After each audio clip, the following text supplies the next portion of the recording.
We are going to go ahead and get started this morning because we do have a full agenda.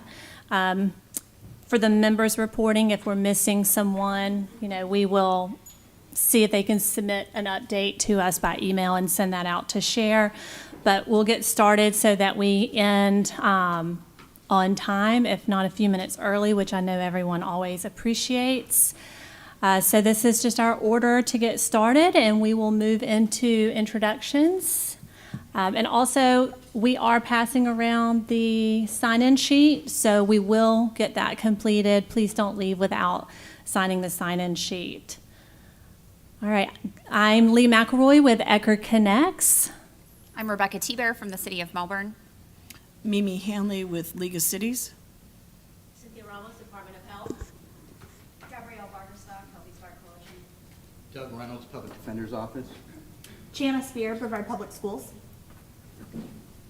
Good morning, Tracy Clingfield, Department of Children and Families. Good morning, Omar Bowler, Department of Juvenile Justice. Good morning, Jean Bandish, the Brevard County Courts. Good morning, Caroline Joseph Paul, Career Source Brevard, Flying Club of Lucia. Good morning, Lisa Bradley from Brevard Community Corrections. Anita Black, Housing and Human Program Supervisor, Housing and Human Services. Phoebe Vitek, Office Assistant 2, Housing and Human Services. Good morning, Juanita Jackson, Housing and Human Services. Scott Legacy with Genesis Rockland. Nicole Moberg with Genesis Rockland. Cindy Mitchell, Salvation Army Domestic Violence Program. Good morning, Nadine Vincent, Cherokee Division of Family Partnerships. Good morning, Bonnie Thurston with Equipped and Encouraged. Susie Washington, National Center for Innovation and Excellence. Denise Devlin, Department of Juvenile Justice. Abby Jones, Lifetime Counseling Center. Oh, I'm sorry, Beth Collado, Brevard County Public Schools. Lily Frederickson, Complementary Contraception. Brett Carbon, Brevard County Sheriff's Office. Alyssa Grant, Recovery Connections. George Bartolus, Recovery Connections. And again, thank you everybody for coming. I realize there is a holiday tomorrow, and it's November, which means we are in the holiday season, so we appreciate everybody that was able to accommodate the change of our schedule to meet earlier this month and not the week of Thanksgiving. We will move straight into our board action, which is to approve our meeting minutes from September 29th. Did anyone have any changes, edits to the minutes?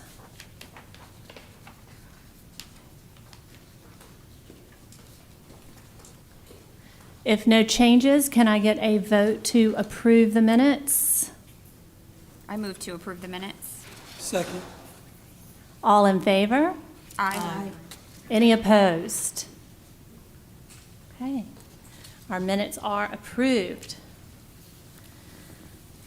And now we are going to move into a special presentation. And so I just want to thank our supporters and our visitors for bringing this topic up and bringing this speaker to our attention to share this information.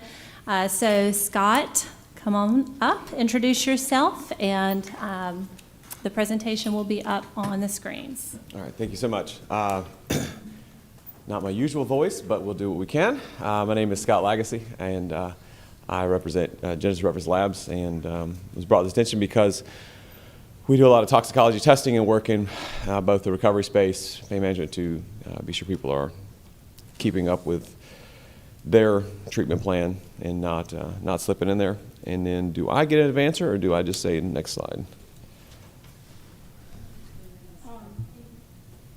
Can I hit it? Oh, it works there. Perfect. I've got it. Yeah, you can advance it. So I wanted to cover a couple things just to be sure we're all talking about the same thing. And that is the different waves that we've seen of the opioid epidemic, which we've all heard about.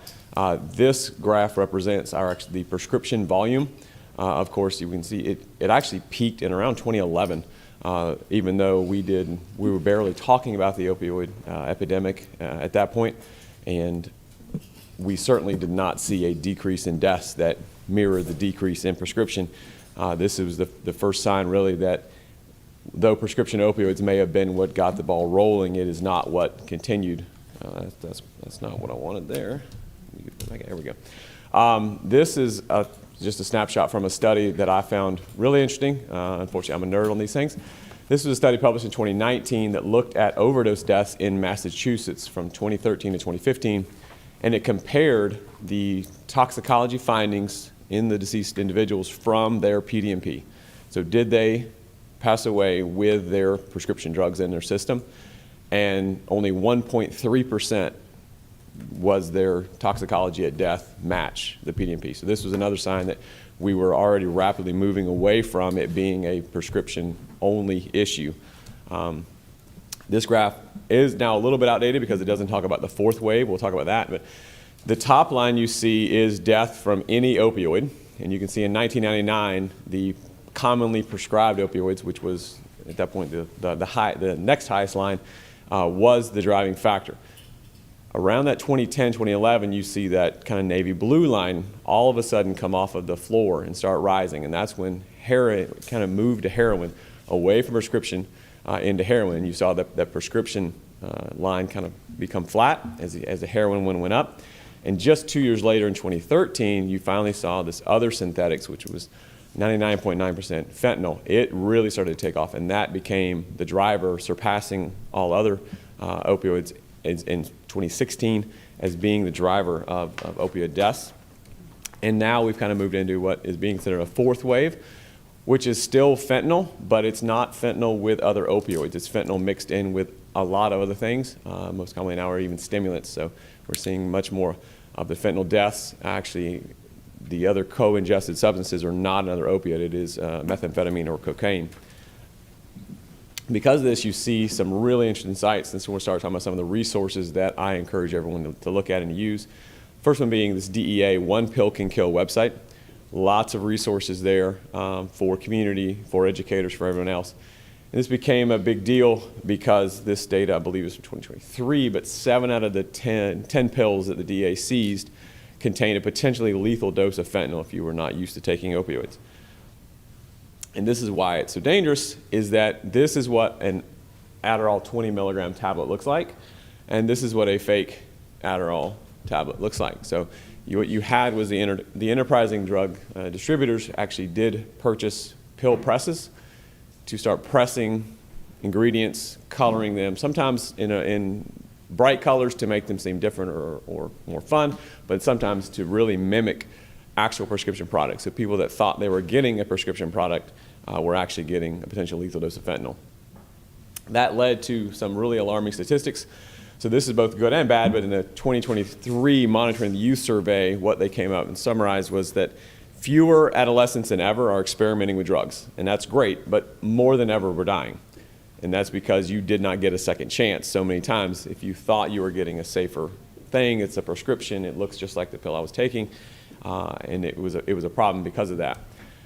We also saw, here's another one, this is from a DEA report. So this M30, that would be the markings for a oxycodone 30 milligram, became a very commonly prescribed opiate, except if you look at the ingredient list here, this one was actually Tylenol and fentanyl, of which neither are normally in an M30 or an oxycodone 30.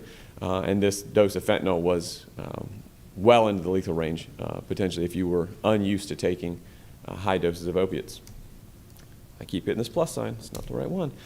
This is the other problem we saw. This is also from the same DEA report when they look at the breakdown of some substances they found. So this was a powder, and when they actually put it through the lab, they actually found it had diphenhydramine, which is Benadryl, quetiapine, which is an antipsychotic, gabapentin, which is often used in pain management. It had fentanyl, it had cocaine, norfentanyl, which is a metabolite, inactive metabolite of fentanyl, quinine, 4-AMPP, which is a molecule that is formed during the illicit manufacture of fentanyl, caffeine, and then bromazolam, which is a what we call designer benzodiazepine. So it's a benzodiazepine class, but one that's never been through approval. It's some very enterprising garage chemist that will tweak the molecule to make it something that is not on the controlled substance list because it's never been put before the FDA.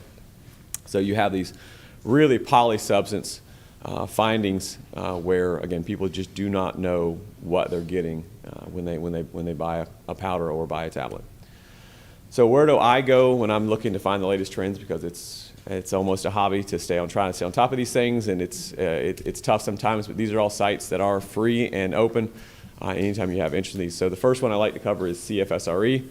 This one is more for the nerds. This is why I like it, but this one, it's a lot of substances seized by law enforcement and break it down, and they identify NPSs, which are novel psychoactive substances. So anything new that they haven't seen before becomes classified as an NPS, and then once it's been found with pretty high regularity, it kind of drops off that NPS list and then does it. So, and they break them down into these different categories, but you can see since 2018, they actually reported 174 novel substances, and in 2024, they found 20 new substances they had never identified before that fall into either a stimulant, opioid, hallucinogen, a cannabinoid, or a benzodiazepine. So that's the challenge, is trying to keep up with what is going to come next from these categories. Couple here that are actually UF centered. So NDUS stands for the National Drug Early Warning System. This one, you can sign up for free, and they send you a weekly email about different, usually it's a kind of a theme with one a week. They'll send out and have stuff on what a substance is, where they're hearing about it, they're doing the monitoring, they're talking about what's come out published. So this is another great way to keep up with what is emerging both in the state and nationwide. They publicize some really interesting data. This is what they call a street survey. So this data is from August of 2024 in Tampa. And they just go around, and this is not on Skid Row, this is at sporting events, at shopping malls, and campuses, and they ask, what substances have you used in the last month? What substances have you used in the last year? And you can see what the results were here, and they do, I don't have it on the slide, but you can go in there and you can actually see a little bit more about where they were asking these questions, but you can see that alcohol and marijuana dominated, as we would expect. Some ones that you might not expect, and we'll talk about, is the Delta 8 and Delta 10 THC. Also psilocybin, which is the active ingredient in mushrooms. Very difficult to detect that when you're doing that. And then kratom, which has been in the headlines a lot, and we'll mention a little bit more about it later, but you can go right down the list with what they've been trying. This one was November of 23 in Miami. Very similar with what we're seeing with, of course, alcohol and marijuana being at the top, but you also see a lot of the same substances. So these things have been around for a couple years, at least in Florida, and pretty prevalent.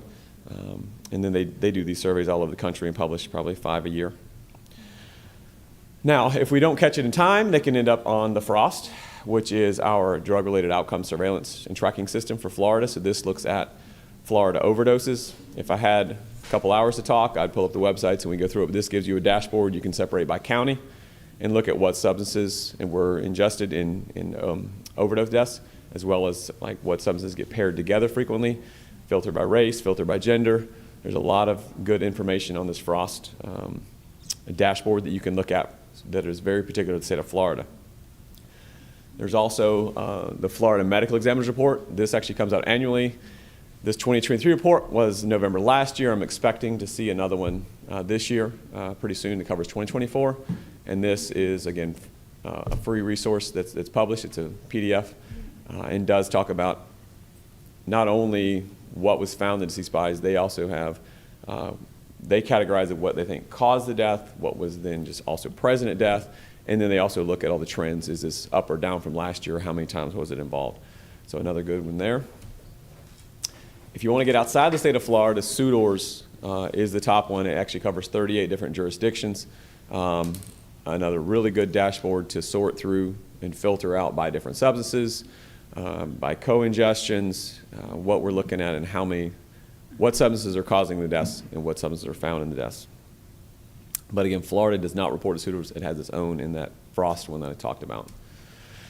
Okay, those are the biggest resources. I wanted to spend a few minutes talking about some of the more troublesome ones, I believe, which are these quasi-legal highs. So these are ones that are quite often not tested for. They are not necessarily, you got to do something shady. These are ones you can pick up at smoke shops and at gas stations, but are very problematic. This is actually a picture from a smoke shop right down the street from our lab in Orlando. And you can see on the side that banner on the fence is Delta 8, THC, and Kratom there, which are two of the ones that we will definitely mention here. Kratom, you've probably heard about. It's been in the news. Kratom is very interesting in that It is an herbal supplement. It's a tree that's native to Southeast Asia. They've been using it medicinally for thousands of years. Of course, they do the natural leaf product, and we in America can't ever stick to that. We're going to have to make it more powerful, make it do something else, and do different ways. This is one that's been studied by UF. In fact, the nation's top expert in kratom is a UF scientist that I've chatted with about kratom. The leaf product is, I will say, relatively safe if it was taken in its natural form.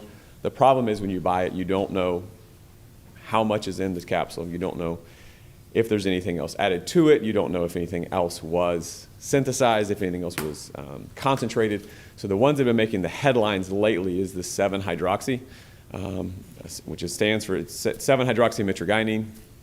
It is another chemical that is present in the kratom leaf, but it is almost a pure opioid agonist, meaning it is just like taking a Percocet or a hydrocodone tablet. And you can now buy these at the gas station. I had an ad come across my YouTube feed just last week for 7-hydroxy.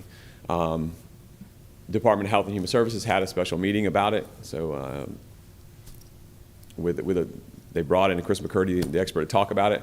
So it was a big press conference about the 7-hydroxy. They could make it illegal at some point here in the near future because it doesn't seem to have any special benefit. It should not have special protections from being an herbal, but we're already starting to see now the next iterations of this, which is the mitragynine, pseudoinoxidil, the MGM-15 and 16. So whenever we close one loophole, there will be other products that then we have to chase. And this is what we do with the benzodiazepines. This is what we do with almost every drug class, is that once something is made illegal, they're going to try and find a loophole, try to find something else to do with it.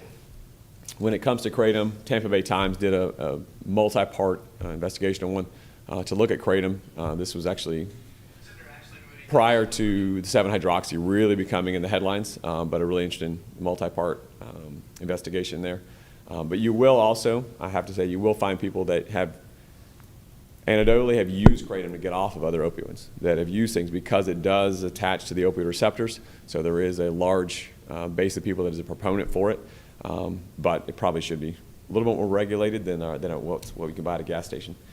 Tianeptine is another one. This one is actually never been through the FDA, but it is approved medicine in several foreign countries. So it's not under the Controlled Substances Act. So federally, there is no control over it. I believe 12 states or 13 states now have passed laws adding it to their controlled substances list. Some have even labeled it a Schedule I. It does, again, hit opioid receptors, so you will find people that will use this as a substitute and then become hooked on it. Sold at smoke shops, sold at gas stations. It's commonly called gas station heroin. Vice actually did an article about it that was in Florida, specifically, most of the people they talked to about it, with people that have become addicted to it. But again, this is not going to show up on any typical drug screen, and you don't have to go into anything more shady than a smoke shop or a gas station to be able to buy it. There have been several manufacturers the FDA has sent warning letters to because of injuries resulting from it. But right now, the way the legal structure is for dietary supplements, there's nothing they can do to completely shut it down unless the state makes it illegal. The semi-synthetic cannabinoids, this one, the main one we talk about is delta-8 THC. So we'll look at the structure because I have to have something nerdy in here, but the typical marijuana is delta-9 THC. Delta-9 THC is illegal. This is technically not illegal because of a loophole in the 2018 Farm Bill that legalized hemp. Again, there's always these unintended consequences. So delta-8 is simply another cannabinoid produced by the cannabis plant, and it's not in enough concentration normally to have any problems or any effects. But again, people figure out a way to concentrate it to make it bigger. So this is the chemical structure of delta-9 THC, which is illegal, and then that's on the right is the chemical structure of delta-8 THC. The only difference is in where that bond is. It is the same molecular weight. Very, very similar effects have been reported when people taking it, but it's technically legal because they're deriving it from the hemp plant. So they're actually taking, most often they're taking CBD and chemically converting it to delta-8. And of course now you can buy it in gas stations, you buy it in vapes. You can go to bars and get cocktails that are made with it. They sell canned beverages with it. Was in Austin last year, and there was a food truck that everything you buy on the food truck was Delta 8 was in it. Again, it's technically legal right now, and of course, no surprise, it's pretty popular amongst high school kids because they can get it, and it's a lot like marijuana, which they should not be allowed to get right now. Fully synthetic cannabinoids, these are ones that have been around for over a decade. You can, K2 and Spice and things like that are kind of the names we heard back then. Having some of the same effects, but very different chemical structures because, again, we keep outlawing and making illegal one chemical structure, so then the chemists change it and get a different one when all they're trying to do is still turn on that same receptor, and there have been hundreds of these. They're often sold as not for human consumption as another way to get around the Controlled Substances Act. It's not really the case, but every time they go and ban one, they make another one. We've tried to make laws they call analog laws that will then ban a whole class of substances. They've never been able to hold up because you can always find a scientific expert to testify that it's a different chemical. They use really cool, fun names. Of course, we start with Spice and K2, but we've got ones like Mr. Nice Guy and Yucatan Fire and Crazy Clown. So obviously, these are not marketed towards consenting adults a lot of times with these fun names and packaging. They are, of course, marketed towards kids. So I did want to just mention one slide on toxicology. So this is what we do and how you would be able to find a lot of these things. What you do with clinically is a little bit different than forensics. So it's a little bit different process when you're identifying what was in a deceased body, so when you're finding those other ones. But I wanted to be sure that we discussed there's some caveats. So different things are detectable for different amounts of time. It's very difficult to tell if something is positive. How much was ingested, because you don't know when it was ingested. So was it a large amount 3 days ago? Was it a small amount last night? So when we find a positive, it's very difficult to know. It is, however, objective data can help add to the picture. But of course, not every test is the same.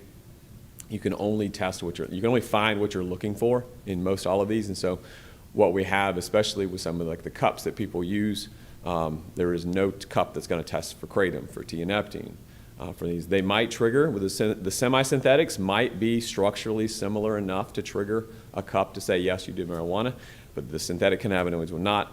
When we're looking at some of these fentanyl analogs that are out now and some of these benzodiazepines, they are probably not going to trigger a cup. And so when we go and look at how we want to identify people using these things and try to stop that or try to get them the help they need, it can be very difficult. And just be sure we're all talking about the same thing when we talk about that, because not every test is created equal. And then I wanted to leave some time for questions from anybody to discussing these things. So what do we have? I'm not leaving until we've had 2 or 3. I thought that was great. Yeah. I don't have a question. I thought it was great. Yes, sir. I knew I'll Every audience has got one. I need them. Obviously we serve a lot of kids here, so. One of my concerns is drug tests. And I think you mentioned the gas station not triggering a, Correct. A standard panel test. Yeah, so normally the most common kind of testing we're doing is like the cup that they feed in that has the test strips on it. Those are great for what they are. So I'm a pharmacist by training. I worked in the VA in Gainesville for 10 years and now been working with addiction for about 10 years. We call them conversation starters because if it's positive, there's a good chance it's there, but there's also false positives and there's also false negatives, and they are only going to be good at testing what they are. And so they make as many as 15 panel cups now to have different test strips. But the example I like to use is the opioid test strip on there. You would think the way it's talked about is going to catch every opioid. It's built, it's almost like a puzzle piece. So it's built to detect the traditional opiate of morphine, heroin, codeine. Really good at finding those. So if you have one, and everyone's a little bit different, but I made a habit of looking at package inserts. So a lot of times it'll be identified as we're going to detect opioids at a level of 300 nanograms. And it will be 300 for codeine, heroin, morphine. If you get to something that is kind of like it, but a little bit now, it's been chemically altered. So hydrocodone, so your Vicodins, Lortabs, you're going to need a level in the thousands to be positive on that. You get a little bit further out into oxycodone, you're going to need tens of thousands to get there. That opioid strip will never turn positive for fentanyl, methadone, buprenorphine, any of these other ones that are just, they're structurally so different. The puzzle piece won't fit, and it won't identify it. So that's why when you get up to a 13 or 15 panel cup, you've got a separate strip for buprenorphine, a separate strip for methadone, a separate strip often for oxycodone, and some of these, and now fentanyl. For years, we didn't have test strips for fentanyl. Now we finally do have approved ones for patient use for fentanyl. So when you start getting like the tianeptine, which is actually an antidepressant, I believe it's in Russia and France and somewhere else, it's not going to trigger any of these test strips because it's just structurally so different, the puzzle piece won't fit. So you could absolutely be high as a kite on it, and that cup wouldn't say anything. The cups are also a little bit easier to defeat usually because it's easier to dilute a little bit and then get below those testing levels. But even a lot of labs, unless you have developed your method to include tianeptine on the menu, it's not going to be on there. And so that's one of our why I do this and why I'll always be able to sacrifice my work computer if they ever come for me. Like, why are you on these websites? Well, this is work. It's my work computer. Is because we have to try and stay on top of it. And so that's one of the ones that specifically the tianeptine, once I saw states outlawing it and taking the proactive action, we start looking at it. But yeah, it's not detectable in any cup that's out there. I mean, neither is kratom.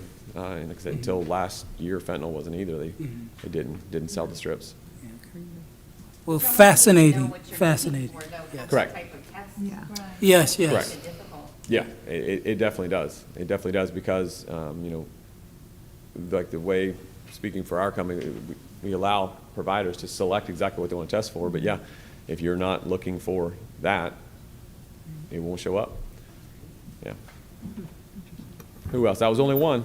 So I have a question. One. Just because when you had the photo, the image of, the gas station, that just seems to be so prominent everywhere we go. And I think about our youth, but then I also think about, our caregivers and what they're confronted with and not understanding. So are we seeing any policy happen at the local level, whether it's county or city policy, that has a positive impact on some of these restrictions? What can we look at as good practices? So I am not aware of anything below a state level. I want to say I have seen a county somewhere try to put some restrictions on it. Ideally, I think at the minimum we should see some age restriction like we see with alcohol, like we see technically with marijuana in the medicinal side, just to try and restrict it. But you're still going to get the people that are over that limit, using these in an inappropriate way, and becoming addicted to them, where in the end it can be not much different from being addicted to an opioid when you're spending hundreds of dollars every day at a gas station to buy some product that is doing essentially the same thing. With that, I'm not sure what that legislation could look like because what I've seen on the state levels is moving to have it on a controlled substance list. And as soon as it becomes on a controlled substance list, then it becomes illegal to move that product and ship that product around. I don't know any county that has its own special controlled substance list for that, so I'm not sure where that could come in a legislative way, but certainly, like I said, about 12 or 13 states now, specifically on the tianeptine, have made it illegal, either a Schedule 1 or 2, or I think one case was a 3. But once it becomes a scheduled product, then you have the interstate commerce, and you're able to kind of restrict that and actually do something about it.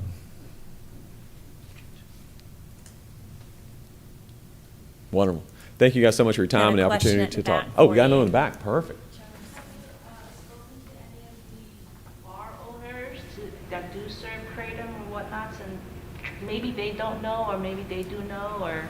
So have we spoken to any of the bar owners that are serving some of the cocktails and using the kratom or the Delta 8 THC? No, I personally have not. I'm not sure where that would lie as far as their liability, because they are in many cases buying a product they can buy. Do they know? I don't know, but And you can buy a canned beverage now that is Delta 8 THC. It's going to be difficult to convince even a law-abiding one to do it, to stop selling something that they're able to sell. I mean, it's a place we could start to start asking those questions about doing it. I think in most of the time, if it's legal, they're going to feel they have it. But it is true that the right ones with a conscience could stop selling it if they knew. Maybe they do know, maybe they don't know. I'm not going to try to assume what they know. All the kava bars sell it. Kava. I was going to And say Kava's the other one. They try to market kava as natural and good Correct. for you and stuff. So kava that I didn't talk about. Kava is another natural plant. It has a benzodiazepine-like effect. And there have been kava bars around for a decade. It hasn't seemed to take off in such a detrimental way as some of these other ones, where you're not seeing a lot of overdoses show up with kava intoxication or with kava in the system, as you are with a lot of these other products.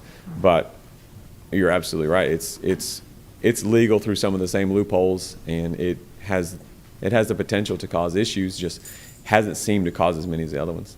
We, I manage the treatment courts here in Brevard, and we see a lot of them that go to the kava bars, and then we have reports that they're using the kava with the kratom, and then they're all passed out in the kava bar and everything, and then the bulk kratom is loaded with fentanyl, and they advertise it at all the smoke shops. Bulk kratom here, and So, there's yeah, I mean, fentanyl found. That's how we catch them. We have a cup through Abbott Labs, and they have it The for fentanyl? kratom, and we catch them with the kratom, but we kind of got to know they're a kratom user, and then we catch them with that. But a lot of times we catch them with fentanyl first, because they're Yeah. like, I don't use fentanyl, but it's in their kratom. So you said with a cup that has kratom, so that would be, unfortunately, those are not available for patient use. Like, those are forensic use only, so they're only allowable legal system. Because I had to work again with clients in recovery. They're like, hey, can I use this cup? And I have to tell them, I was like, look, you can use it. It's not labeled for patient use. It's never been CLIA waived or FDA approved for patient use. But it was like that way for fentanyl until last year. And it was like, I'm not going to tell someone you can't use a product that you can buy to test people for fentanyl when it was killing so many people. But at the same token, it was technically not allowed for patients. It was only for the court system and legal system to be able to use it. They do have those forensic use cups for kratom. I've seen them for a couple of the spice molecules. I'm not sure how much that would carry over to the current what's popular now in the spice and the synthetic cannabinoid menu, because they keep changing it. But I don't know what molecule their strips are built around, because we don't use them, because we have to use only, with our lab, we have to only use the ones that are FDA approved for patient use. So we cannot use the cups for kratom. We test for it on our definitive testing. So, there's the cups, and then usually what happens if the cups have a question or you don't think trust it, you send it to a lab for confirmation. And that's really all. We have to send all ours. Yeah, if yeah. I mean, they're confirmed positive. So, but it's more expensive to send it to the lab to 100%. just test for kratom. Yeah. And, if we want to Yeah. do a sweep of everybody and test them for Yep. kratom, it's a huge expense. Absolutely. So a lot of times if we know, or we get an idea that somebody's using it, or they kind of tell on themselves, that kind of thing, or we know they hang out at kava bars a lot, then we pop Yeah. them with the cup, and then if that tests positive, then we send that to the lab. it sounds like the best way to do it. Yeah, but that's what we're seeing with the kratom, is like, as an herbal supplement, it might actually have really good medicinal value, and they've been trying to turn it into a medicine because, again, natives have been using it. But Yeah, but they don't use it for that. correct, and you're using it, you're buying it, like I said, they're buying it in bulk, they're adding things to it because it's become something else entirely that they're adding other products to. And so that's why when I've been asked, what do we tell our clients, I'm like, you got to tell them to stay away. Like, we don't know what source is trustworthy. So there have been what appear to be good actors in the kratom industry that want it to be regulated and want to go through an approval process where they can demonstrate that the capsules that they are producing have, very similar active components, and there's consistency. So you could take it more as a supplement, more as a medicine. But there's a lot of bad actors that don't care and don't want to do that because they want to add other stuff to it. They want to use the 7-hydroxy or one of these other kind of kratom alkaloids that are concentrated and do something else and not have it. So We need more enforcement because the kids know every vape shop they Yes. can go to. They know exactly which ones sell to minors, and they go in constantly. Every high school knows, oh, just go to that one, this one, that one. And, you know, there's a gas station in Satellite Beach right near Satellite High. They know they can go in there and get everything. We had a kid overdose and die Wow. from buying stuff from that gas station. And so that's because they aren't following the law as far as the They don't care, age they want the limit? sale, Yeah. unfortunately. So yeah, if you go to a gas station, you'll see this is for 18, but hey, who knows if they're really doing it? And I don't think 18 is probably the right age for a lot of these things either. But no, we have to figure out a way to help regulate it while still allowing people to have access to what they need to have access to. So, absolutely. Thank you. We'll take Absolutely. one more Sure. I question. just have a question for Jean. Oh. So do you by any chance have a list of these different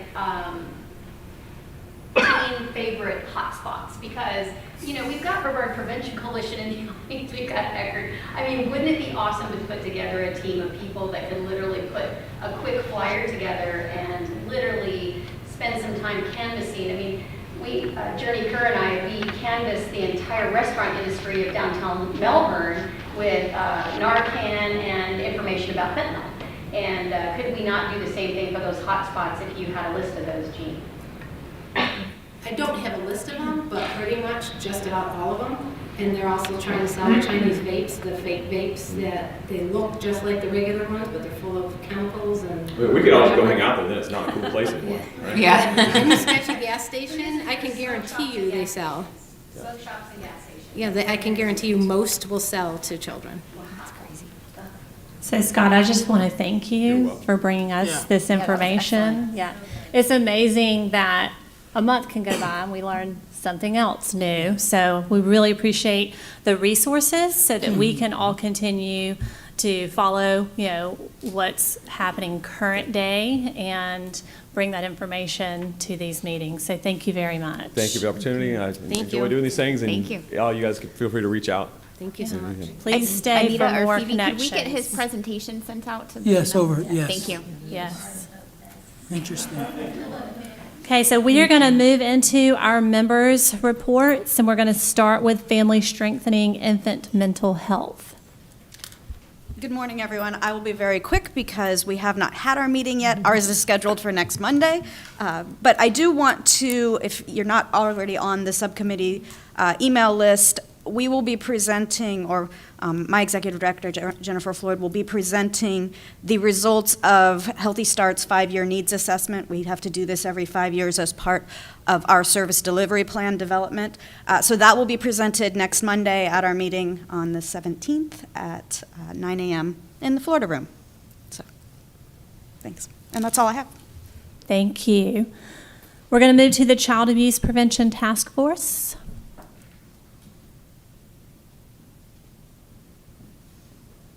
Good morning, everyone. Devine Vincent with the CARES Division of Family Partnerships. So just a quick update for Captive. We do have our monthly meeting scheduled for the 20th of November at 9 a.m. Valerie Brooks from Circles of Care will be coming to speak about the community programs. If you do not already have the link, please let me know. I can make sure that's forwarded to you. And believe it or not, we have been starting to plan for banquet in April. So once we start getting finalized for the venue and the date, we'll be sure to let you know. And if I may switch hats just briefly in keeping in line with what was requested at the last meeting about what's happening in the community. So 2 of the programs that I supervise, Parenting with Love and Limits and Parents as Teachers, we are actively serving families in both Seminole and Brevard County. For PLL, we will be starting our next cohort for both places on January 7th. So if you know of families who might be interested or would need a service, you can send me the referral and I can make sure that they can be registered for those cohorts. And then for what's happening in our community for Parents as Teachers, we finished our affiliate performance review for this past program year. We met all 21 essential requirements, and because we have been doing that for the past few years, we now begin the quality endorsement process, which is a more in-depth look. So there's like 80 quality standards to meet. But 2 opportunities that we have been granted for Parents as Teachers, we are participating with New York University School of Global Public Health for their Smart Parent study, and the goal is to decrease child sexual abuse. So our educators have been trained in that curriculum, and we're enrolling families to get that curriculum as part of the Smart Parents study. And then the other side of that that'll be coming to our county soon is a grant opportunity we had. We are bringing Play Project, which is play and language for autistic youngsters, to our community. So our parent educators are going through the third part of their training later this month, and then once they are fully trained, we'll be able to start enrolling families for the Play Project to address some of those autism-related concerns, since I know there's a gap in our community for services. But more information to come once they're finished trained. Thank you. Thank you. Next, we have the Brevard Prevention Coalition.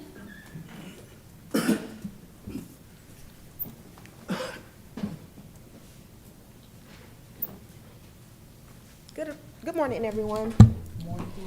So I know last meeting you all had a few questions about THC and psychosis in youth, so just to address that. So right now we don't have any local Brevard County data on that issue. That kind of information may come from the hospital, emergency departments, and youth treatment providers. There's no public data specifically showing how many youth hospital visits are discharges are linked to THC or cannabis-related psychosis. We can double check this with Jonathan Wise if needed. To get that information, we would likely have to do a survey of local adolescent treatment providers. What we do know is that across Florida, pediatric marijuana exposure and ER visits have gone up sharply. When we're referring to pediatric, where that means ages 17 years old and under. In 2016, there were 72 control calls as far as poison control calls. In 2023, there were 696 calls. So that was an increase of 867%.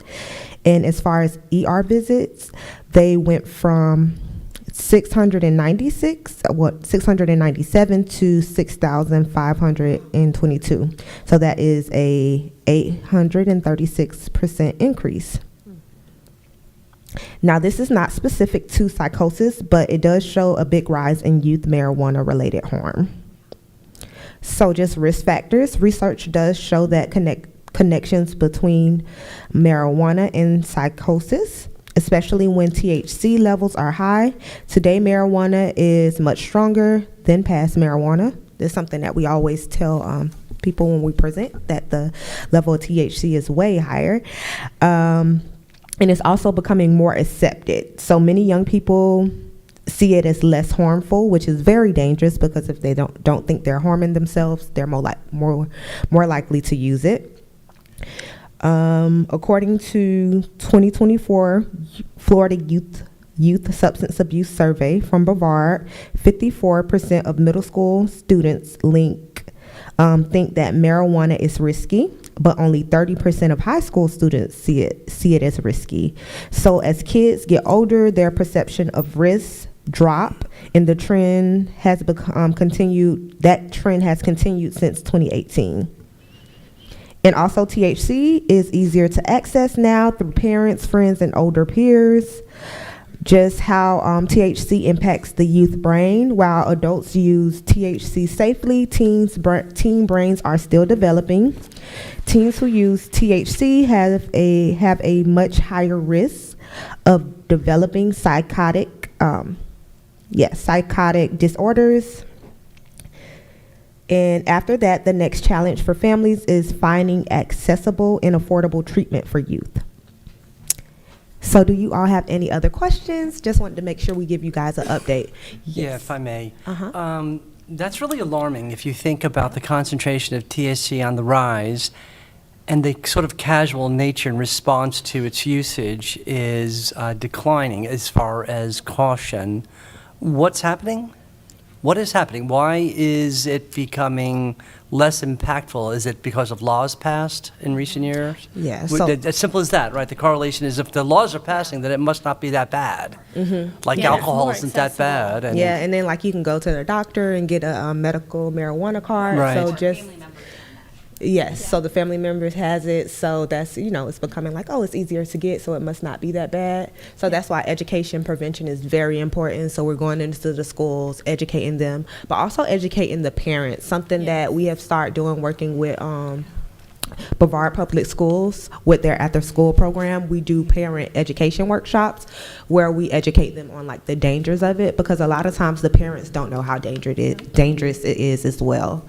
So, Or even yeah. how to safely secure something in their home. Correct. Yes. Makes a big difference too. Yeah, because some people are using it for sicknesses and stuff, like they need it, but it's also just accessible for the younger kids. This is such a, I know we got an agenda to move through, but, this is such a poignant topic at this time in history, because all of us who are provider agencies that are recruiting people who are doing direct services with children and families are going to be facing, if we haven't already, applications of workforce that are saying, I have a marijuana card. That's really conflictual. I'm not going to talk about my position on that, because I don't know if this is the time or the place, but it's challenging to think that we're going to be allowing that as an acceptable means of family intervention, and someone could actually be using, and there are effects, even for the medical marijuana, about their behavior, their affect, and the likes. And I don't know if that's a good reflection on the professionalism by which we're trying to show families that we're trying to help them rise out of similar situations. I don't know, man, that's kind of controversial. I don't mean to be so, but I'm personally challenged about, how do we address this as a community? So, if you guys do have any I know that was like a statement and a comment, but Yeah, if you guys, but if you guys have any other questions, I can definitely write them down and we can address them at the next TIP meeting, or also at the opioid abatement meeting that we do. So. If I can leave you my card, maybe if you have thoughts, send me an email. I'd appreciate it. And thank you for the data on the number of visits with youth. I think that is impactful and something that we need to pay attention to. So thank you. Yeah, no Thank you. problem. And let us know if you want us to update you on anything else next meeting. Okay. Next is the Brevard Homeless Coalition.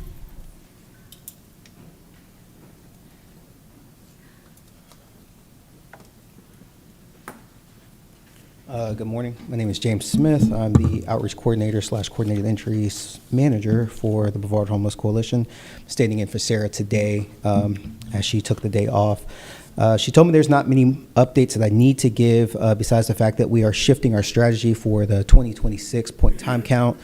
Given the distress and fear and distrust from our homeless community, we're doing everything we can to be sensitive to their privacy and locations, and we're not sharing that with local law enforcement in the process of that, due to the fact that they're in fear of being arrested and or having their camp removed or dismayed, I guess you could say.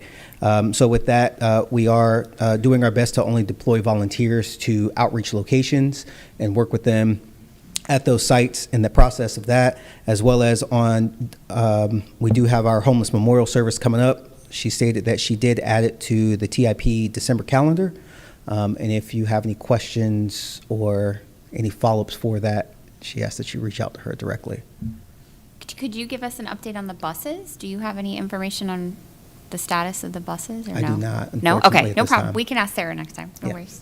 No problem. Thank you. The next update is from Brevard Family actually, that should be Partnerships of Central Florida. It follows the DBA. Yes, see the that? DBA is on there. We're There getting you up go. to speed. Yes. Good morning, and forgive me for my tardiness this morning. It's Monday. My esteemed colleague was talking about PLL, Parenting with Love and Limits. It's a couple of things that I'm proud that organization and over the auspices of CARES, who does the high-fidelity wraparound. I want you guys to know that one of the things we take near and dear in our system of care design is that we're looking at best practices. And these best practices, particularly CARES wraparound and partnering with Love and Limits, the folks that are implementing training, these model programs, are highly certified. And what I love best about it is the fact that it began when I first came to Brevard County many years ago, and when I was exposed to demonstrations of family models of engagement, particularly PLL, which is really interesting because I'm a clinician by trade, and the design and scripting of the engagement of families, to me, is second to none. It really tries to optimize the vernacular or the language and the engagement of child, parent, and counselor or clinician. And it's really very, very effective when it's done with that kind of acute direction. And there is a sense of scripting in the sense that the integrity and consistency by which children and youth and adults are being engaged reveal the vulnerabilities that they're struggling with, which is phenomenal. And so, and it's good to see you back. Welcome back. And I just love the fact that we're continuing to build a repertoire of different things because, one size doesn't fit all. We need many a model, but just wanted to share that with you.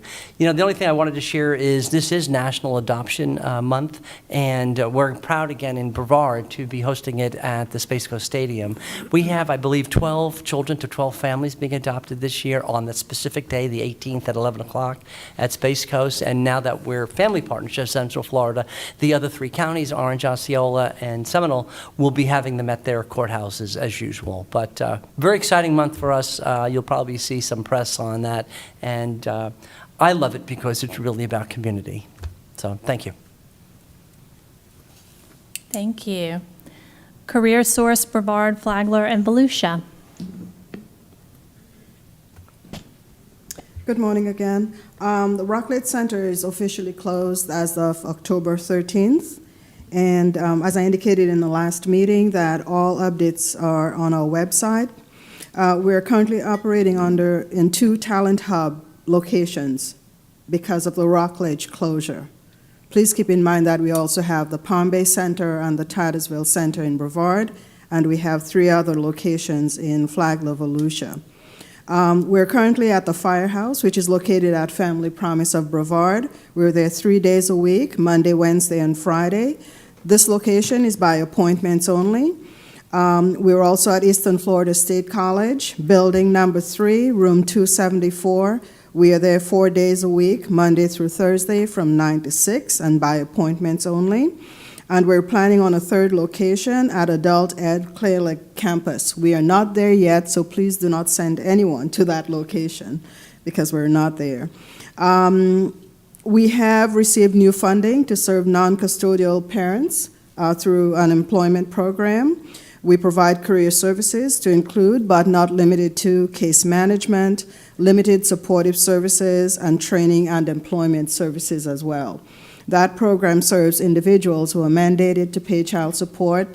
Of course, we do not pay their child support, but we help them acquire the skills that they need to be able to get employed so they can pay the child support. This, I believe, is our 3rd or 4th year of getting that grant. We talked about Recovery Works in the last meeting. It's a dislocated worker grant. Of course, funding is still available to serve individuals that are impacted either directly or indirectly by the opioid epidemic. We provide workforce-related services only. That includes, of course, employment and training.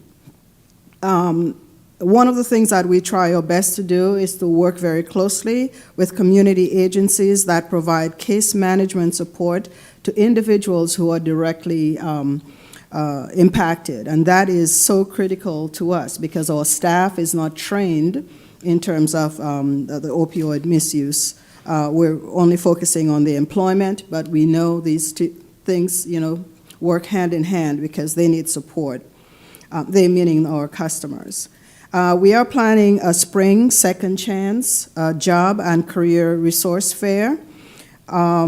So more details on that later. It's being planned for April, which is Second Chance Month. Thank you. Domestic Violence Task Force.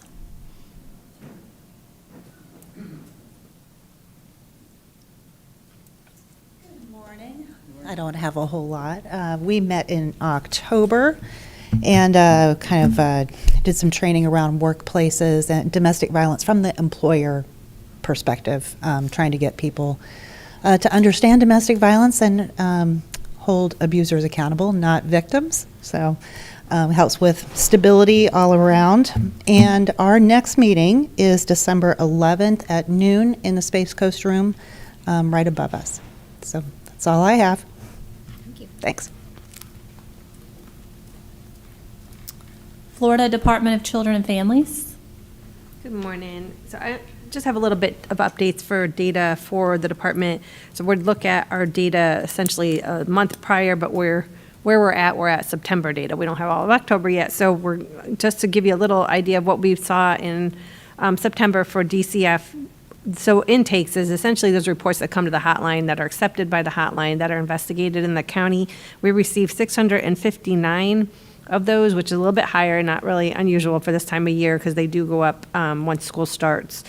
And then just looking at some of our things that we're looking at through the monthly, the trends, things like that, we'll look at how do our intakes compare to like our exits from the dependency system, essentially. Those that actually come into foster care. They had 29 children that entered out of home care that in September and exited were 31. So we always, of course, want to see more exits than entries. That's a good thing. And that is through the case management process. Those are actually the ones that are under judicial. Currently, as like a point in time, this was September, this would have been September 30th. So there were 490 children currently in out-of-home care. That may be a little bit lower because I did hear that there were some changes in that number. And they track that number monthly going forward, like the cohort of coming in to see who's going to exit, hopefully during those time frames. So it's really a ongoing measure to look at permanency, because of course we want that to occur within 12 months. So we're always looking at how can we get that, make that happen, or what does it look like for permanency, first 12 months or 12 to 24 months and then beyond. And then just I talk a little bit about the fatalities that come to the hotline, right? Those are those reports that come to the hotline potentially because it's unknown how a child may have passed away. Typically, it's the child found unresponsive in the home, something like that. So we have to investigate it to determine is there abuse or neglect associated with it. So just for our this calendar year, 2025, we've had 14 fatalities received, which is more than we had in 2024. We had 10. So a little concerning. We currently had, although September and October, we had no reported fatalities, which is always a good thing, but we have had 2 so far in November. Those were babies. Those were a 1-month-old and 2-month-old. So just to give you an idea, we get the report says child was found unresponsive in the home. So we have to investigate that to really determine what was the situation. That does take time. So those are the things we track. We look at the data for the water safety, for the unsafe sleeps, for prevention purposes. So we utilize that data, and the state does too, but we also do it at the local review. We have a local child abuse death review team that we look at all those fatalities to see what could we do, prevention going forward, because the majority of them are preventable, unfortunately, unless it's a homicide. But those also we look at as a prevention. So I think that was I had for our September data. If you have any questions, yeah. Hey, partner. Yeah. You know, when we talk about a rising number of fatalities, I don't think it needs to be misled to believe that the system is failing in getting the awareness out there. I've worked with the department for years and years. I mean, you guys are the champions of getting, the 3 primary reasons that children under the age of are dying. But why is it reported in, why are we talking about numbers? Because I'd like to know what percentage of that population rather than the number, because we're growing. Florida is growing rapidly. Right. So. Yeah, that's a great question. I think we can look at that. And I don't know if they do look at that when they do this roll up for the state. We can look at their report, because you're right, it is, we're seeing more people coming. I can't imagine your efforts aren't making an impact, Well, and when we review the actual case files, there is prevention work being done. You can see that the hospitals are educating on safe sleep, that drowning is educated. There's some work being done at the state and national level with like Airbnbs, those kind of program where people are coming not familiar with how, having a pool in their yard or a retention pond right outside the door. So we're working with them to really increase those education efforts, because they don't all happen because they're residents, but the majority of them that do happen are in their resident pools, like the drowning. So then we see that they had measures, but they didn't utilize them. So those are the things we're trying, and we know there's a lot of money been put into like water safety for alarms and things like that.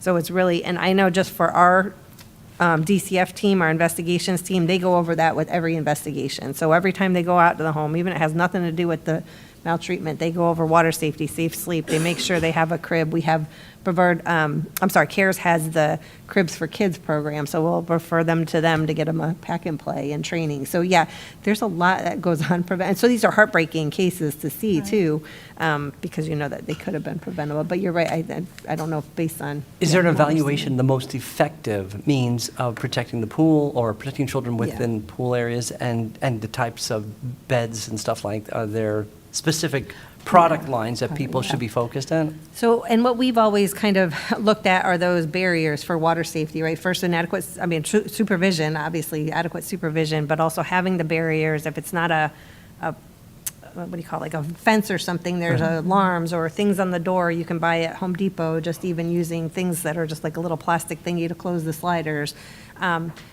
You know, we've seen, unfortunately, doggy doors, no doggy doors, like, you know, little toddlers can get through doggy doors.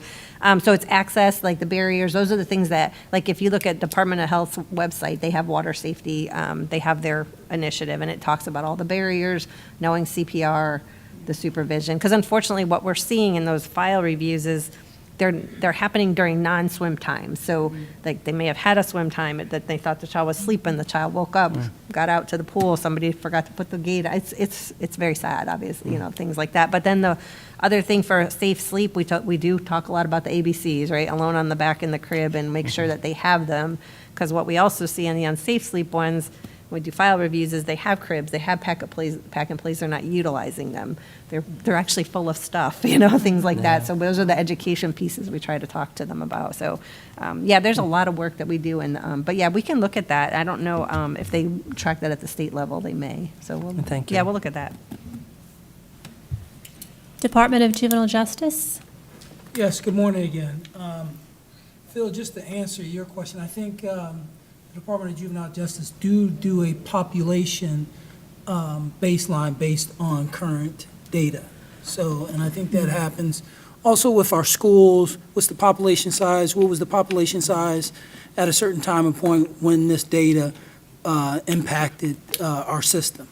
As far as our current data, we look like, similar to last month. Right now, let me pull it back up. I was just there. I was a little bit taken back. I'm not sure if everybody knows, today is November 10th, and what is synonymous with November 10th, it is the 250th birthday of the United States Marine Corps. So I am a retired Marine. I must say that out loud, just for the edification of that. But as far as our numbers, as far as supervision, we have 194 kids on supervision in Brevard County. We have, and that is up from 151 at the last reporting period. We have 422 kids that are on intake status or cases that are in intake status. We have currently 11 kids on electronic monitoring, and we have 19 kids that are under the intensive supervision program, which is that heightened level of supervision that we provide to support the families. That support looks like additional contacts in the homes, in the community, in the school. That support also looks like contact with the providers that's providing services. So it's a whole host of evening contacts and even weekend contacts as well. Currently going on, adjacent to that, we have our Juvenile Assessment Center Advisory Board, which has decided to have a committee to look at two things. Number one is the current MOU, which is outdated, to reconstruct that and get that signed. But first, before that, is to look at the domestic violence cases and whether unilaterally, as far as all agencies, whether they want to allow that to be something that we offer pre-arrest delinquency citation for. I know previous conversations, or at least information we share with the body, is that those cases are eventually also getting some form of diversion once they're adjudicated. So why not get those kids in a pre-arrest situation so we can get them services, sometimes 3, 6, and even some cases a year before they were currently getting services. So those type of pre-arrest delinquency citations is something that could benefit our kids because the numbers show that those kids that are invested in that, complete that, they're 96% likely not to be seen by our system again. So that is what the Juvenile Assessment Center or the JAC Advisory Board meeting is doing. The Juvenile Justice Circuit Advisory Board meeting, which I chair as well, this is also looking at pre-arrest delinquency citations. So we have a parallel two boards looking at this as really a benefit, not only for the circuit, but for the county. So that is what I have. Any questions for the body? Thank you. National Center for Innovation and Excellence.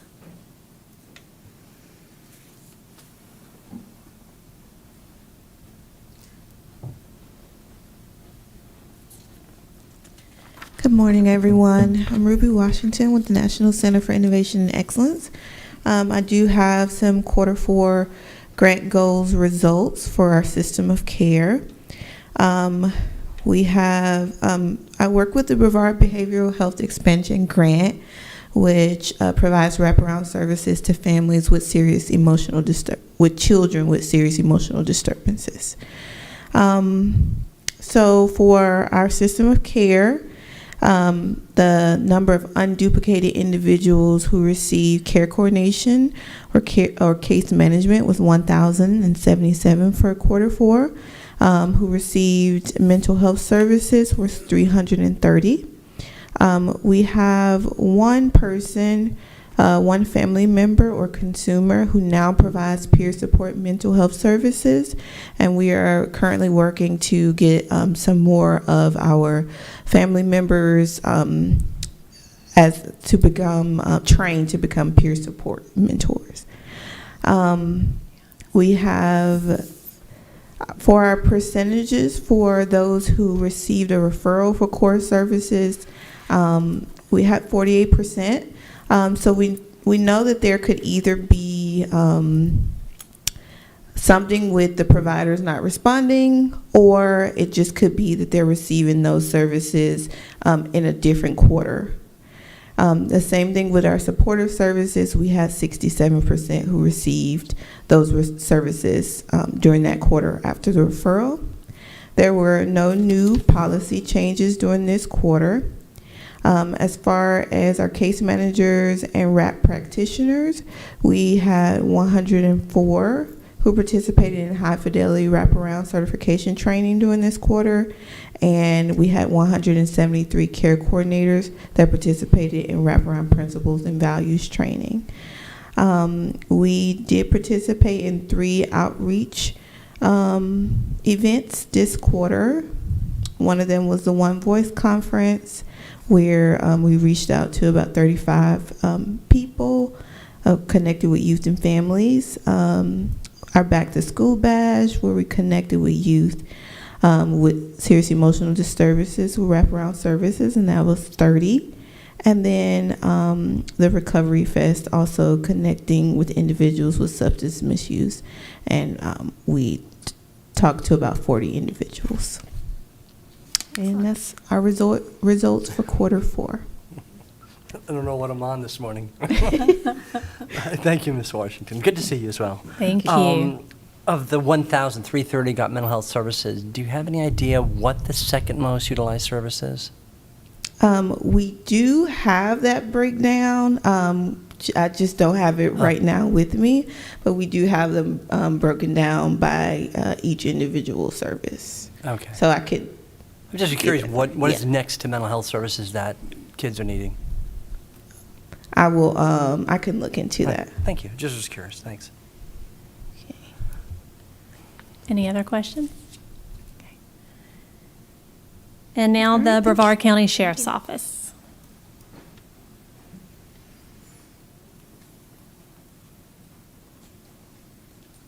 Morning. Good morning. Happy Monday. Happy Monday. I have no report on behalf of the Brevard County Sheriff's Office, but I would like to extend my sincere appreciation for the invite to the board. It's always great to be part of a nice party, and we have a working relationship with each and every one of your wonderful organizations every single day. So I would ask this, it would be beneficial for me if maybe emails in advance. I thought it was a great idea, an email or a call in advance of any particular topics that you would like to hear about or like to see some information specific. It's kind of hard for me to say because just about everything we do has an impact with everything that I've heard so far this morning. So it's hard to put a report that I can read together. So any questions that you'd like to ask? No, just appreciation for you being here, and actually, that's a great request, you know. Yes. We're like pleased to see representation from the Sheriff's Office, and we'll give an advance notice about. And just in case I didn't, my name is Doug Waller. I'm the Undersheriff of the Brevard County Sheriff's Office. I'm joined today by our Chief Administrative Officer, Chief Brett Carmen. And we are always available for any questions at any time. Excellent, Thank you so much. Thank you all very Thank much. you. Okay, that is it for our members' report. We do not have any unfinished business on the agenda, so we are going to move to new business. And this is going to include just any discussion on our 2026 TIP schedule. So I believe everybody will have a copy of the schedule. Are there any noted concerns? I just wanted to mention that May 25th is Memorial Day. So I don't know about the rest of you guys. I presume that the county's probably closed for business that day. The city of Melbourne is closed that day, so I don't know if we want to move that meeting. Yes. I think historically in the past, there's also been conflicts with that meeting at the end of May due to the graduation schedules in the county, and a lot of different groups are participating in those. So I don't know where we want to move that one to. Let's look at it. How about the November one, since a lot of people will be gone? Yeah, that's still going to be the week of Thanksgiving, I think, again. Yes. Can we make a recommendation to receive some alternative dates to consider for May and November? Perfect. You'll have to do that. Yeah. That'll save us changes down the road. Yeah. Would the request be we wait to approve once we have agreed to new dates for May and November? Okay. So this will go on unfinished business for the next meeting? Do we want to go ahead and approve the January 26th date, since that's the next meeting, just so they have that? Yeah. Is that okay? Yes, Yes. let's do that. Okay. Can So we I'll- get a motion to approve? So I'll make a motion to approve the next meeting for January 26, 2026, and then return at that meeting with a revised schedule to amend the May 25th date and the November 26th meeting date. I'll second that Second. motion. Oh, All in favor? Aye. Any opposed? Okay. Now we're going to move into public comments and announcements. I do have one speaker's card, so Laura McCarthy, if you wanted to come up, and I believe you might have had a question about membership. Hi, everybody. Laura McCarthy, Brevard Recovery Fest. Hope you have your save the date for May 12th and September 12th for new upcoming free events in the county for 2026. Before I ask about the membership, I do want to address a concern that Phil mentioned earlier about how we're handling in the recovery community the THC issue and medical marijuana cards. We actually just had that situation at Recovery Church Space Coast Palm Bay. We found out one of our leaders did have a medical marijuana card and was justifying smoking marijuana multiple times a day.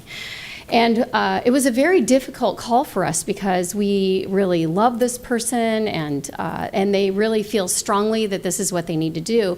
But our problem is we do believe it's still impairment. If you're smoking marijuana multiple times a day, you're still impaired. So we did have to create a policy. It was a very hard policy to write, but our policy for leadership is complete abstinence, and that includes even the medication-assisted treatment. Medications like Suboxone, because we do know those are addictive medications, and they are prone to being misused.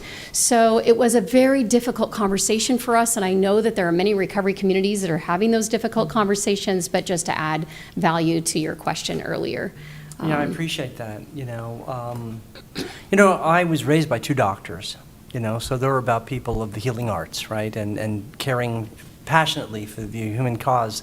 However, we've had a few isolated incidents of applications with people self-disclosed. And we have, our lion's share of our 430-based employee base is people who make contact with children and families. And, I mean, if it was an accountant in a closed room and stuff like that, I might have a different perspective, but we're a service organization. And so I've had many of conversations with leadership and my HR director and consultation outside with legal and all of this kind of stuff. And the fact of the matter is, we collectively have decided that is something that could impair judgment, can impair an impression about someone who is going to guide people and help them with decision-making.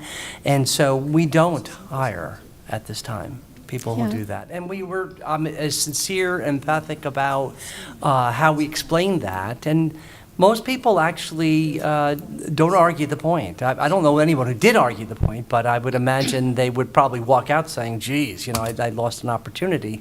But there probably are better situations suited for people who are going to be using. But, we have people drive children around. Right. Yeah. We appreciate that conversation. It's a tough one. It's tough. We offered, and this person has continued to return to the church, which is amazing. We have walked alongside them and encouraged them. They're still able to participate. They're just not able to do leadership. So like you, it could reflect a message that we didn't want reflected, that it's okay to use and be in leadership. So we opted to just say, just come and be with us, and we just want to love on you where you're at. So, and that has been an effective message. I mean, I think it's the same thing, alcohol's legal, but do we let people drink all day long? No. We're working. Right. I mean, it's the same thing, it's an impairment, and a lot of times they will tell you, I don't get government weed because it's not strong, so I get it, they buy it off the street. So they get dirty weed with everything mixed in it, and they think it's safe, and they can drive cars, and they can work, and everything else. So. Yeah. And I think it's important as an employer at the City of Melbourne.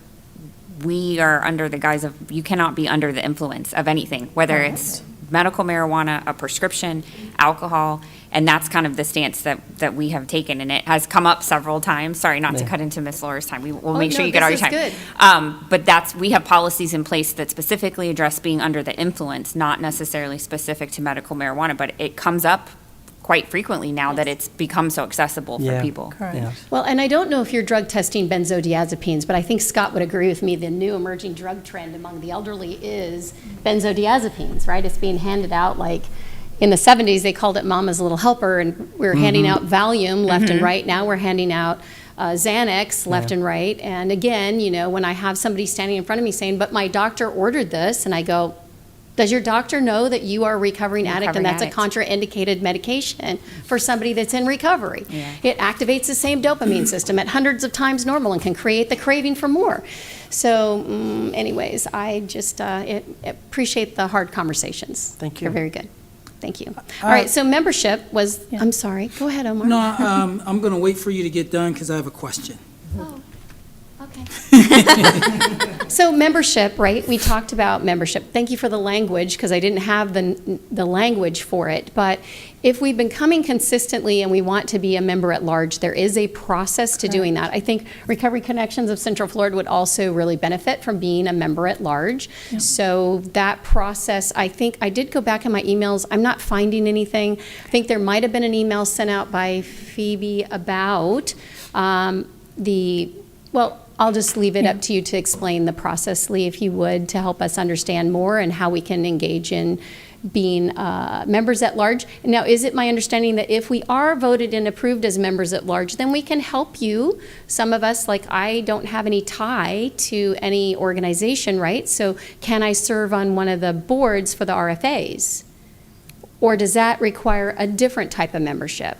Well, I think the first conversation is to make sure that everybody has the same information about the at-large membership. So can we send that out again? Yes, I can do that. That way, it's clarified that there are a couple of steps. I have the resolution here if you want to read the language to them, or if you want me to read the language regarding the membership at large. Please go ahead and read it. At-large membership by majority vote of a quorum of the standing membership, a representative designee of a group or organization or interested Brevard County resident may be made an at-large member. After attending 3 consecutive meetings, the at-large membership is to reflect the ongoing collaborative efforts among diverse sectors of the community. At-large members shall be appointed to achieve the goal of an accurate representation of the racial, cultural, socioeconomic, and geographic diversity of Brevard County. Okay, so having been here at least 3, I would ask that you put my name on the agenda to be voted on to be an at-large member. Now, I think there was some concern that there might be an application process that certainly is not stated in what she just read. Oh, keep going. very good. Long pause, okay. First, I wanted you to speak, and then it goes into the term. Each at-large member shall have an interest in service for youth and their families in Brevard County. Only one representative or designee of a group organization may become a member of TIP after meeting the membership requirements and by submitting a written letter of request to the chair of the TIP for consideration at the next meeting. That's the terms. Then it goes into the attendance policy. Absence by a board member for more than 3 consecutive meetings held in a 1-year period shall be deemed as resignation, and the individual or organization's seat shall be eliminated. If the board member is a statutory required member, a new agency representative must be designated. Okay, so it's a letter. Yes. What's your email? I think I've got it in my thing. I think you have it. Yes, do. if I remember correctly from the past, once the letter is received, a request can be made to add that topic to the agenda, upon which the board members would receive that information and be eligible to vote. Okay. I can still send this out. And does it allow me eligibility to stand for those other committees? No, it's separate. So again, Well, they can designate you. Because she They can can be make on you the a other designee. committees without being a member, correct? Because Right. Maria is not a member, and she's, It was my understanding, no, you couldn't.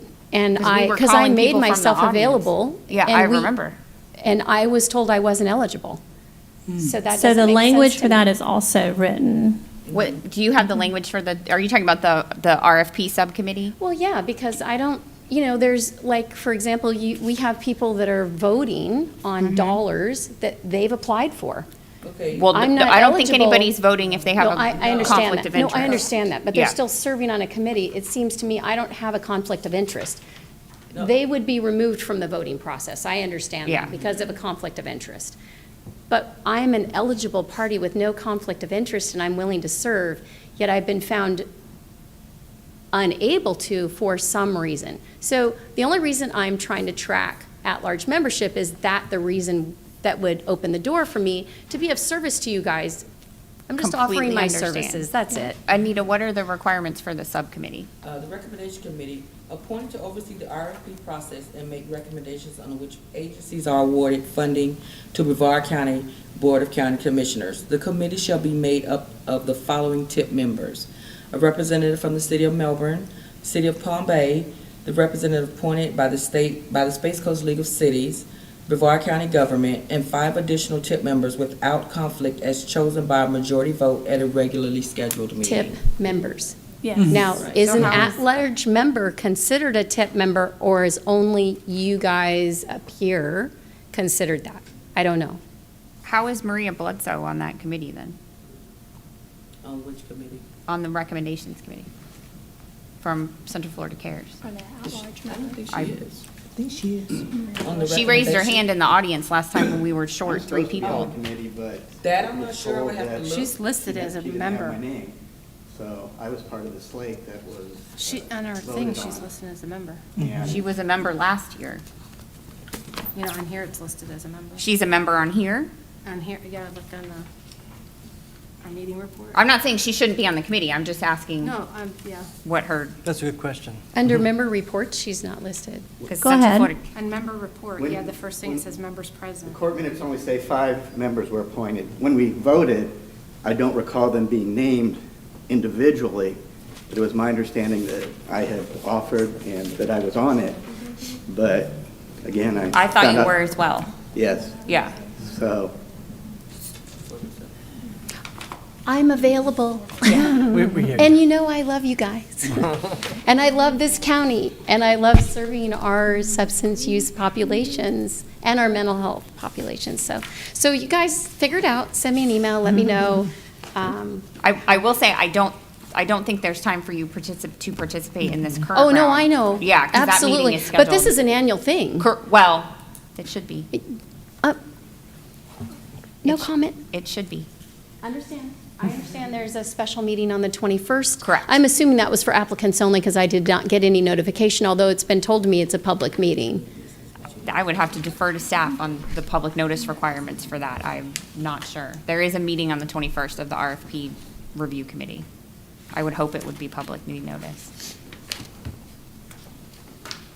Sorry, I don't mean to be the one to ask hard No, questions, that but I doesn't just bother me. need to be well informed so that I can communicate. And if anybody wants to understand how Brevard Prevention Coalition is prevention and we represent treatment and recovery, it's a whole nother bandwidth of providers that really need to be represented in Brevard County. So that's why I'm really trying to advocate for my organization and being more involved. I think the first step that's been clarified is the at-large membership. Okay. And I will send you And an let- email. yeah, So, let's start to there. that point, since she has already appeared before us and requested membership, we're clear on the fact that she needs to submit a letter. Could we go ahead and put her on the January 26th agenda pending receipt of her letter? If for some reason it's not received by whatever the cutoff date is for this agenda, we could pull it off, but could we go ahead and get her put on the agenda? Yeah. Is That sounds reasonable. Yeah, absolutely. Did staff get that? She's asking.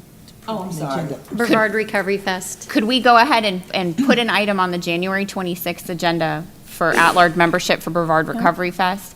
Pending receipts of her letter. If for some reason her letter's not received, we could pull the agenda item. But since she has been here twice and asked for this, could we go ahead and schedule that? Yes, we can put it on there. Okay, perfect. Thank you. Very good. I'm going to call our next speaker up, George. And I believe you have an opening to announce? Do you have an opening to announce? We do, and All so right. I won't take more than a second, because I know we're approaching the time, and thank you for your service. Thank you, sir. We have an opening, so the Melbourne site is up and running, has been for a couple of weeks now, fully servicing the community that needs support. And I think it's 1676 West Hibiscus is where it's located. Titusville location on Hopkins. We have one final we have one final approval to obtain, which we hope to get this week, and we would expect that to happen, and if that's the case, there'll be a soft opening in December as well. So both should be in great shape, for sure, Melbourne, and there will be a grand opening ceremony on January 21st, time to be determined for the Melbourne site. So it's open, but we'll have a grand celebration at that point. Great. And Thank you. that's all I had. Thank you very much. Could I know we're cutting oh, no, you're good, you're good. Could I just pleasure me for a couple minutes to ask some questions about the RFP review meeting that is scheduled? Because I do have some concerns about the volume of the applications that we've received and the allotted amount of time. I understand from the information that Anita sent me that we're allowing 3 minutes per speaker for that meeting. So just since we have other members here and this is a publicly noticed meeting, I just wanted to bring it up. I don't think we're going to have enough time to address that topic with the format of that meeting the way that it's currently structured. We will, purchasing has gone through and calculated. If each one of them sticks to it, we will be there. Did I put it in here? I think it's a couple of hours for that. The meeting will be, we scheduled it for the entire day. But they broke it down. It's not in the packet, but I can send it to you. I do believe it's like 5.5 hours. No, here it is. It's the breakdown of it. If you look on the last page. Public meeting notice, the time slots. We will be there. The last one is at 2:25. And yeah, it should end at 2:25. So point of information, Madam Chair, can you please tell us what the nature of that meeting is and exactly what you're talking about? We will be advertising that meeting, and we will be putting public notice out because it's not, the meeting isn't until the 21st. And we will have an advertisement, will be going out this week for the public notice. Phoebe's gonna post the public notices in the building, but we will advertise it. this is a meeting of the RFP Review Committee for regional opioid abatement funds for Brevard County. So applications have been provided to the members of that committee to review the RFP proposals and then discuss them. So any agency that submitted a proposal is going to be allotted, my understanding was 3 minutes for the presentation, so this has 10 minutes per person. So I presume that includes like a question and answer. Yes. What I'm saying is I don't feel like 3 minutes is enough time for any of these agencies to be discussing not only their organization, but their actual proposal and their program that they're requesting funding for. And having done this the previous year, I mean, I think the last time we did this, we had 5 applications and we were there for 8 hours. We've allotted for 8 hours, but it will be left up to the board. If you want them to go over, you can allot them more time. But because we know it's a full day, we have so many applications, we do realize that's why we were debating. Because if we allowed everybody to just get up there and talk, we would be there well into the night. Correct. So that's why purchasing chose to give a breakdown. But you as the board, if you want to give them, if you feel they need more time, you can address that at the beginning of the meeting. So per the county's procurement policy, is every proposal required to give a presentation, or No, could the they're not agencies all be? required to give one. If they choose to, they can. But could the committee request a short list and only invite certain applicants for presentations? That I'm not sure of. I don't think we can do that, but I'm not sure. I can check to find out for you. Okay. I mean, am I the only one that has concerns having done this before, or am I speaking out of turn? No. Okay. It's a legitimate concern. And I'm wondering if notification and or a reminder that not all applicants require, and then for those who feel it's not necessary, maybe they can give you advance notice or something? Well, I'm presuming they all want their opportunity to come in, but based off of the content of their application, the committee may not determine that everyone makes it to the short list. I mean, there's a limited amount of funding. Right. I mean, I know if I took the time to write an application, I would want to come and give a presentation, but I know from other procurement items that I have participated in my employment, we're given the opportunity to review applications and proposals and then shortlist for presentation. So the fact that, I don't know how many applications are, it's probably over 20. And so that's a significant amount of time for people who, essentially most of us are volunteering to do this. And maybe some of them, I haven't even cracked the applications yet, but maybe some of them we don't deem need a presentation. That's all I'm asking. And that I don't have the correct answer for that to you right now, but I can get it back to you. We wanted you as the board to have the opportunity to look at all the applications that were submitted. And then maybe you are allowed, I'm not sure of the process with purchasing, but I can find out and get the message and get it back to you this week. Okay. And I just want to be clear, I don't have this packet because I don't sit on the committee, so I do defer to my co-chair to answer those questions. I want to be clear there. Abby, you had a quick. Sorry. Yeah. I'm actually one of the people giving the presentations, and we received a clarification email on the 6th saying that there is no presentation and there's only Q&A, period, end of story. Because that was our agency's question to, and this is from Tramisha Flood. We asked because in the actual public notice, it said Q&A only. On the email that sent out, it said presentations and Q&A. So we inquired, is it presentations and Q&A? Is it just Q&A? And everyone, it looks like on our end, we were BCC'd on, they did the BCC, I'm assuming to everybody who received notices, that it is Q&A only. So they're not giving presentations? According to the email we received on the... No, it's Q&A. No, Q&A only. No one, because of the time. Right. 5 minutes in between, 10 minutes to present on a 385-page proposal. Yeah, that's what I'm saying. I mean, my concern is I had 2 boxes of 2-inch thick binders delivered to my office, which is great.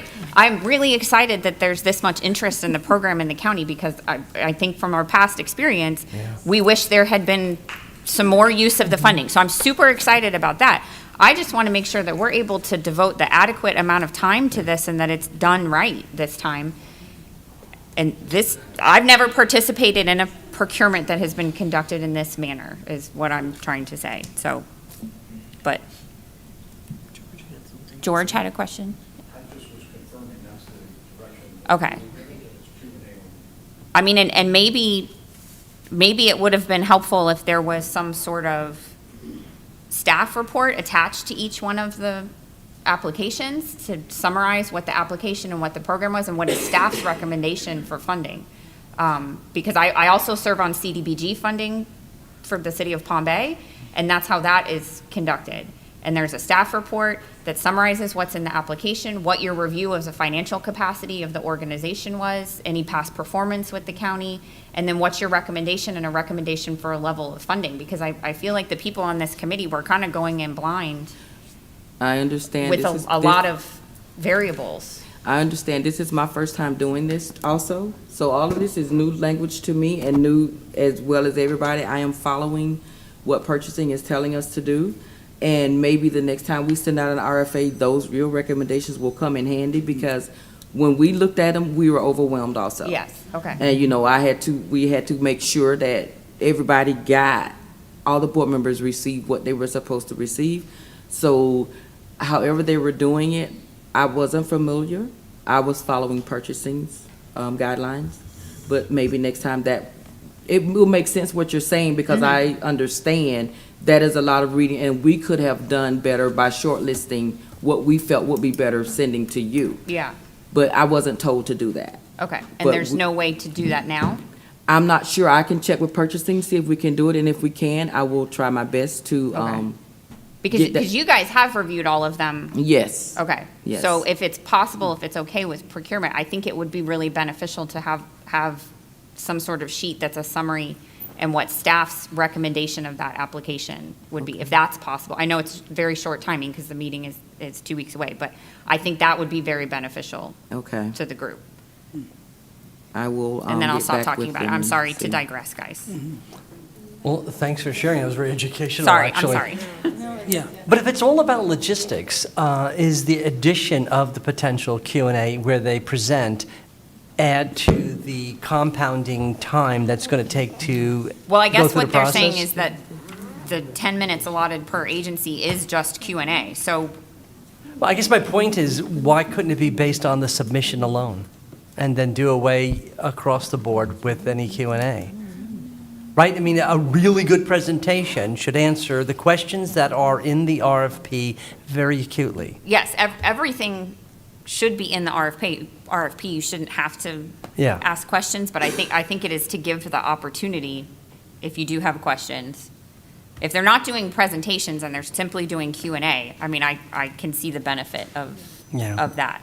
Because I would hate to exclude somebody if it's a minor detail that we just didn't see answered in the RFP response and it's something that they can quickly answer during the public meeting and it resolves whatever the issue is. But it's just a lot, which is great. It's great for the county that there was it's such a wonderful large response this time. Yeah. So. And I'm sorry, and so he's not on the committee because I thought. On I'm the sorry. recommendations committee, we would have to go back and listen to the minutes. Okay. When you all made the appointments. But if you are, we do apologize, and we still have books if you want them. We have 2 more boxes. But we have to make sure, I don't recall you being on there, but we will go back and re-listen to the tape. Okay, and but try- without him, did you have enough people? Yes. Okay, 'cause Yes. I remember at that meeting, we were, I left with the idea that I was on the committee. okay.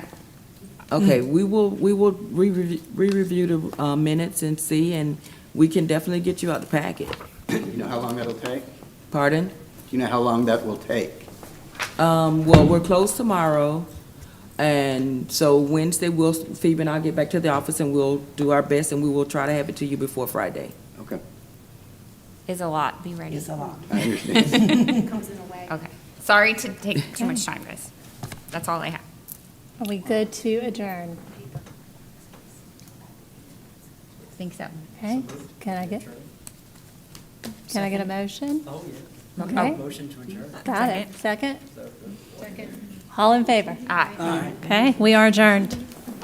The opinions expressed by any member of the public during any period of public comment do not necessarily reflect the views or opinions of the Board of County Commissioners of Brevard County, Florida, Space Coast Government Television, or the program sponsor, and are solely those of the presenter. The Board of County Commissioners of Brevard County, Florida, Space Coast Government Television, and the program sponsor hereby expressly disclaim any and all responsibility or liability for any defamatory or slanderous statements expressed by any member of the public during any such period.